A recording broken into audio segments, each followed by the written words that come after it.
3.5 quintal weight, around 1900 CC engine और उससे भी भारी भरकम इसकी लेगेसी और हेरिटेज।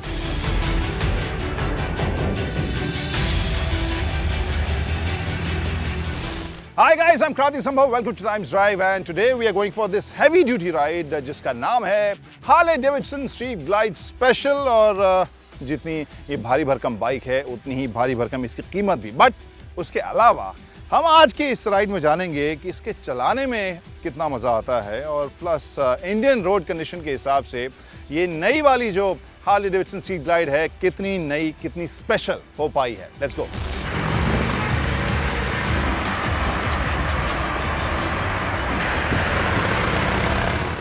तो केवल इंजन और वजन ही नहीं, अगर आप इसके लुक को भी देखें, you can understand kind of solid feel it या सॉलिड इमेज जो इसका बनकर आता है यहाँ। चाहे इस वाइजर को देखें या फिर फ्रंट फेंडर को देखें, इस चौड़े से फोक्स को देखें और राउंड हेड लैम्प, बहुत ज़्यादा ड्रास्टिक चेंज करने की कंपनी को कोई ज़रूरत नहीं। अपने आप में ये जो लुक है, फील है, वो नई भी दिखती है, प्लस काफ़ी सॉलिड और हैवी ड्यूटी दिखती है। And this is interesting looking, very cool looking, industrial grey denim colour जो मैटिश है और काफ़ी कूल ज़रूर लगता है। और साथ में यहाँ पर एक वेंट है, स्लॉट है, जिससे जब आप राइड कर रहे हैं तो फिर हवा सीधे आपके चेहरे पर आए, और वो बड़े काम की चीज़ है। क्यों, मैं आगे बताऊँ।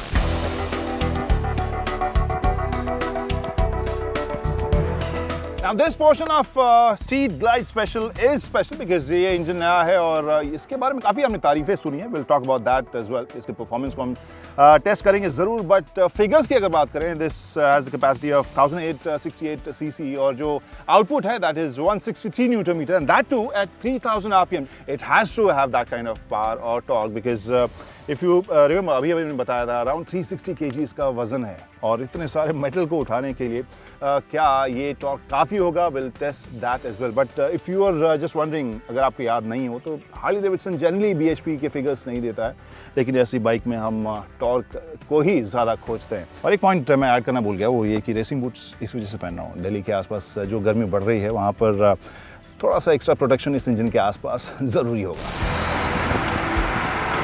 And since this belongs to touring family of Harley Davidson bikes, so यहाँ पर सामान रखने के लिए भी तो जगह चाहिए। So we have this saddle bag, which is not a bag, basically a box, काफ़ी अच्छे storage space के साथ and काफ़ी solid feel के साथ।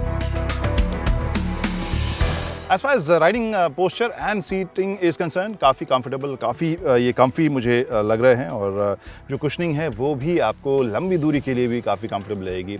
Pillion seat obviously इस वाले वर्जन में बहुत ज़्यादा comfortable आपको नहीं लगेगा। And if you talk about the riding posture, ये काफ़ी command आपको देती हुई नज़र आती है, and for my height also this is pretty good। And being a touring bike, ये काफ़ी confidence देती हुई posture वाली बाइक है। Arms are relaxed, sitting straight, comfortable seat है, और लेग पोजीशन या फीट पोजीशन भी ऑकवर्ड नहीं है इवन फॉर माय हाइट। तो आई थिंक लंबी दूरी पर ये काफ़ी कंफर्टेबल ज़रूर रहेगी bike. Now I will move to that portion और that aspect of this Street Glide Special जो मुझे काफ़ी स्पेशल लगी और काफ़ी फंक्शनल भी लगी है, और क्यों, वो अब आपको नज़दीक से दिखाता हूँ।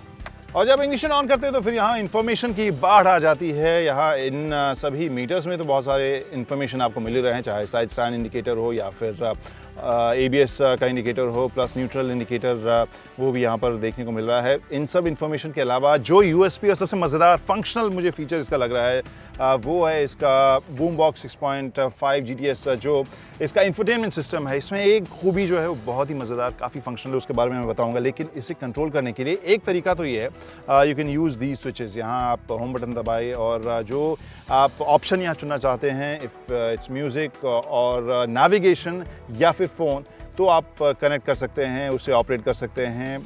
ये टच स्क्रीन है।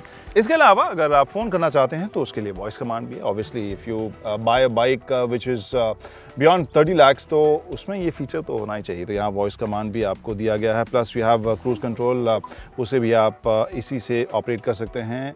और काफ़ी ईजी है इसे ऑपरेट करना, because this one shuffle button वही है, और यहाँ से आप दूसरे टॉगल स्विच से आप दाएँ बाएँ जा सकते हैं, left right centre, whatever you want to choose. तो ये बहुत ही ईजी है ऑपरेट करना।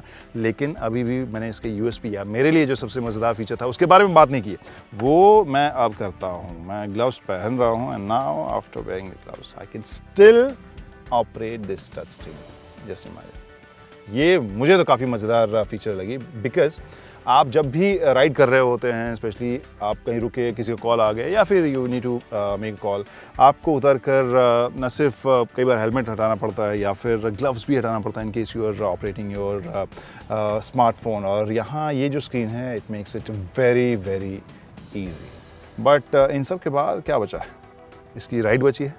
हाँ, राइड बची है, लेकिन आप अगर सोच रहे हैं कि ये दोनों चीज़ क्या है, तो आपने सही सोचा, सही समझा। दीज आर स्पीकर्स, जिसे मैं चलाने की और से सुनने की कोशिश कर रहा था। ये स्पीड के हिसाब से मॉड्यूलेट भी होते हैं, but at the same time with helmet on and the kind of wind blast बहुत मुश्किल से मैं सुन पा रहा था। But at the same time अगर बहुत ही लंबी सीधी सड़क हो and you are on long journey और वहाँ आप थोड़े से बोर हो रहे हो, क्रूज़ कंट्रोल ऑन कर रखा है, तो फिर म्यूज़िक का मज़ा तब ज़्यादा बेहतर तरीके से उठाया जा सकता है।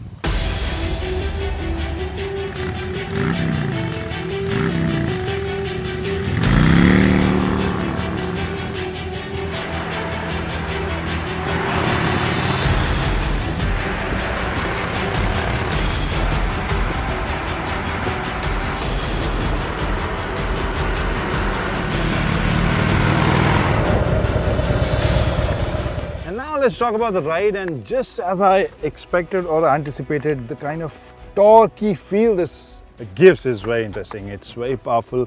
और किसी भी gear में, even sixth gear, the kind of pull you feel is something which is actually addictive.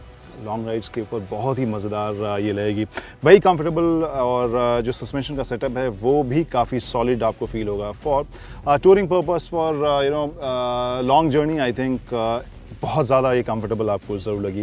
जी हाँ, इंजन की हीट ऐसी है जो इस माहौल में मुझे काफ़ी महसूस ज़रूर हो रही है, but at the same time overall riding pleasure और riding confidence, I am really happy. Even मोड़ते वक्त इसके वज़न, इसकी बनावट को देखकर you feel that maybe it might not be able to handle that kind of lean, but मोड़ते वक्त भी काफ़ी कॉन्फिडेंस से ये मुड़ती है, लीन भी काफ़ी होती है। और इसके अलावा हम बात करें मुश्किल ट्रैफिक में काफ़ी सॉलिड, काफ़ी स्टेबल तरीके से आगे जाती है। तो overall obviously it's not very practical for you know, बहुत कम ऐसी जगह हैं जहाँ पर इसे आप चला सकते हैं। और इस बजट में, the kind of budget this comes in, जो 30 लाख 34 लाख के आसपास की अगर इसकी कीमत है, तो फिर इस तरह की बाइक आप या तो वीकेंड पे लेकर जाएँ और बाकी टाइम आप यही कर सकते हैं, इसके बारे में अपने दोस्तों के साथ पार्टीज़ में बातें करें, इसके साथ फ़ोटोज़ इंस्टाग्राम पर दें, जो कि अब मैं करने वाला हूँ।